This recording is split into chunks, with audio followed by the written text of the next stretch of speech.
ಸ್ಯಾತ್ ಆತ್ಮತೃಪ್ತಶ್ಚ ಮಾನವಃ ಆತ್ಮನ್ಯೇವ ಚ ಸಂತುಷ್ಟಃ ತಸ್ಯ ಕಾರ್ಯಂ ನ ವಿದ್ಯತೆ.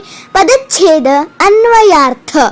ತು ಆದರೆ ಯಹ ಯಾವ, ಮಾನವಃ ಮನುಷ್ಯನು, ಆತ್ಮರಥಿ ಏವ ಆತ್ಮನಲ್ಲಿಯೇ ಪ್ರೀತಿಯುಳ್ಳವನಾಗಿ, ಚ ಮತ್ತು ಆತ್ಮತೃಪ್ತಃ ಆತ್ಮನಲ್ಲಿಯೇ ತೃಪ್ತನಾಗಿ, ಚ ಹಾಗೂ ಆತ್ಮನಿ ಏವ ಆತ್ಮನಲ್ಲಿಯೇ ಸಂತುಷ್ಟಃ ಸ್ಯಾತ್ ಸಂತುಷ್ಟನಾಗಿರುವವನು, ತಸ್ಯ ಅವನಿಗೆ ಕಾರ್ಯಂ ಯಾವ ಕರ್ತವ್ಯವೂ ನ ವಿದ್ಯತೆ ಇರುವುದಿಲ್ಲ.